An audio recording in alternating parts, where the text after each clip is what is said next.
caros seminaristas, também aquelas pessoas que nos acompanham pela transmissão desta Santa Missa, queridos padres formadores, caríssimo Monsenhor Celso, hoje nós queremos rezar, como disse no início, pelas vocações. Celebramos a missa pelas vocações, a missa própria.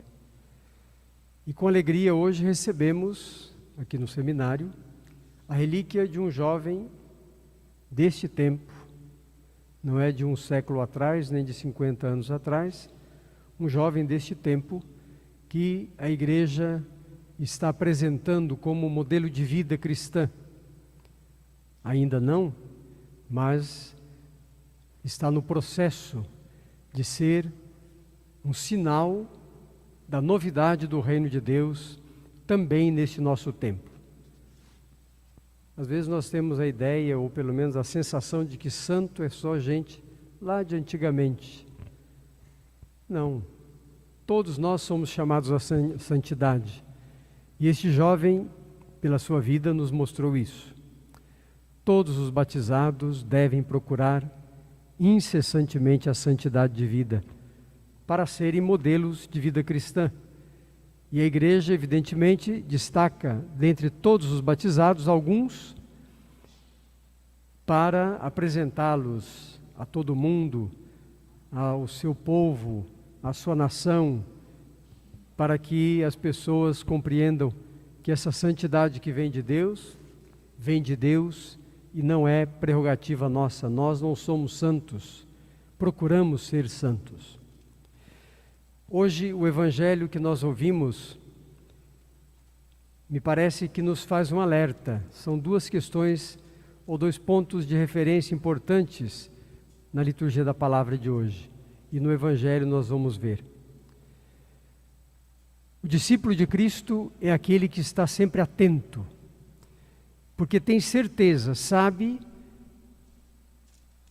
que o dia do Senhor virá como um ladrão.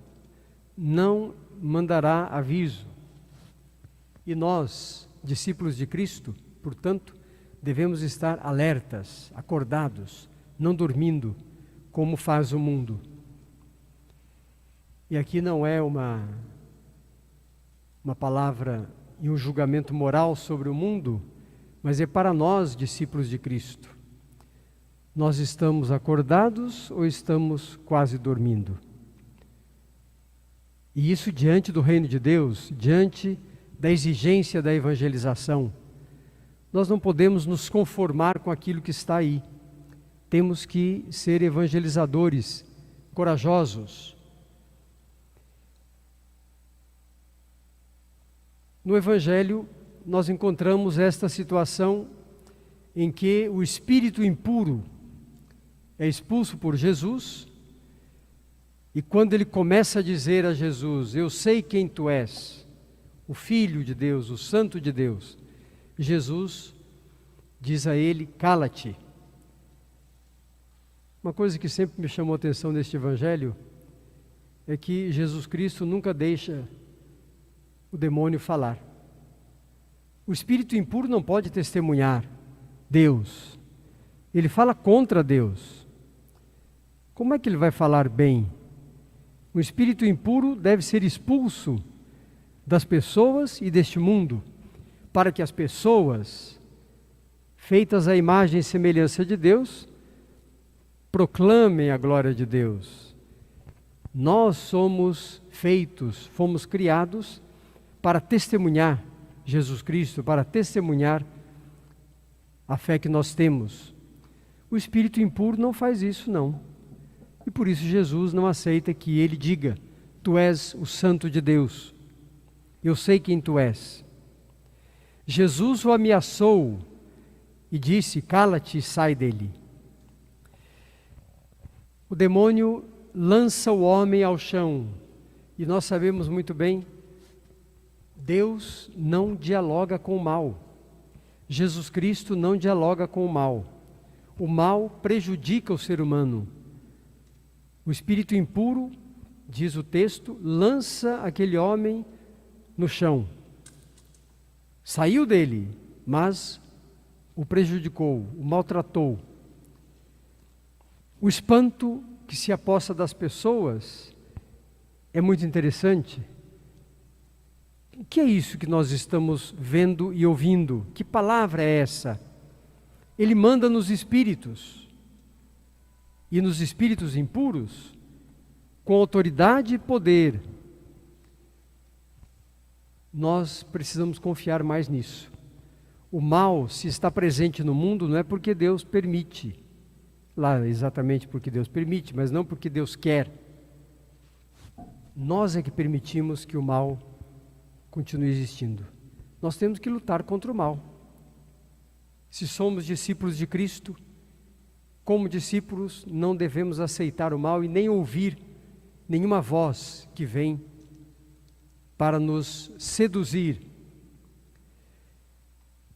Por isso, queridos seminaristas, neste tempo de preparação, neste tempo em que vocês procuram assemelhar-se cada vez mais a Cristo, bom pastor, porque exercerão este ministério no meio do povo de Deus, neste tempo, tudo deve ser aproveitado, tudo deve ser considerado, para que a graça de Deus não seja, como dizia o apóstolo São Paulo, para que a graça de Deus em nós não seja em vão, para que nós possamos produzir os frutos e saibamos reconhecer também, com humildade, estes frutos que Deus produz através de nós, através do nosso testemunho.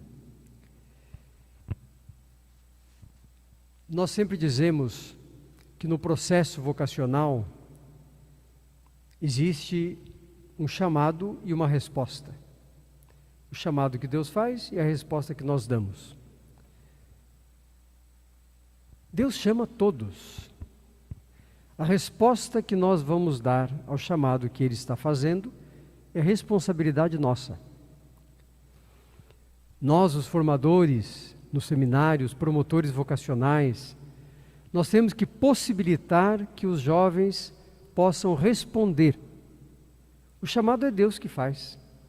E se um jovem se dirige ao seminário, procura discernimento vocacional, isso já dá sinais de que Deus está chamando. Como o jovem Samuel. Deus chamou o jovem Samuel, e Eli é que possibilitou que ele compreendesse que era chamado de Deus, não era a voz de Eli. Nós precisamos trabalhar muito para termos numerosas vocações, isso para a glória de Deus, para o bem da igreja, para o bem do povo de Deus. A resposta vocacional a qual nós somos chamados é uma resposta dada com despojamento, com amor. Não é uma resposta interessada ou interesseira, é uma resposta dada largamente, com a mesma intensidade e a mesma largueza do amor que Deus tem por todos nós e pelo seu povo.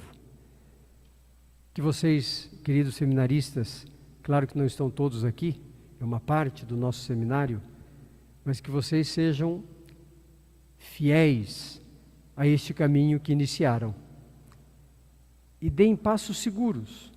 Por isso, confiem cada vez mais na orientação daqueles que foram colocados entre vocês para acompanhar, para ajudar a discernir, para ajudar a ver o caminho a ser seguido. Em algum momento da vida, se Deus quiser, vocês irão ter que decidir isso. E não somente quando se aproximam as ordenações, mas depois, no dia a dia da vida, como sacerdotes, como diáconos, sacerdotes, depois como aqueles que servem a igreja a serviço do povo de Deus. Vocês deverão decidir, e a decisão primeira é a decisão por Cristo. A relíquia que hoje nós recebemos nos lembra esse jovem Carlo Acutis, que amava os pobres, amava a doutrina da igreja, amava ensinar as pessoas o caminho para Deus. Não era passivo diante da realidade, das dificuldades. Procurava saídas, procurava o caminho que era inspiração de Deus. É um jovem que terminou os seus dias neste mundo, ainda com o vigor, nem da fase adulta, mas o vigor da juventude mesmo. E a gente pensa, mas por que um jovenzinho, ou um jovem na idade dele, terminou seus dias? Porque já não tinha mais nada para fazer aqui. Deus não permitiria que ele fosse se não estivesse pronto. Nós temos certeza da nossa fé. Se estamos neste mundo é para nos aperfeiçoarmos, melhorarmos a nossa vida cristã, a nossa proximidade com Deus. E quando nós estamos prontos, Deus nos chama. Então nós que ainda estamos aqui é porque temos um caminho longo a fazer. Se nós estamos aqui ainda é porque temos este caminho a percorrer. Este jovem foi chamado por Deus não para ser separado dos seus, mas para ser um testemunho vivo, para ser um sinal de Cristo, que age, fala, ensina, acompanha, integra as pessoas através dos nossos gestos, através da nossa fraternidade, através do nosso compromisso com aqueles que mais necessitam. Que nós saibamos valorizar neste tempo difícil, mas neste tempo, valorizar aquelas pessoas que Deus coloca no meio de nós para serem sinais do seu amor e da sua presença entre todos os que o procuram. Que este Evangelho nos inspire para separarmos de nós cada vez mais o mal, para nos integrarmos cada vez mais à pessoa de Jesus Cristo e para sermos, no meio das pessoas com as quais vivemos, sermos um sinal de fraternidade e de paz. Louvado seja nosso Senhor Jesus Cristo.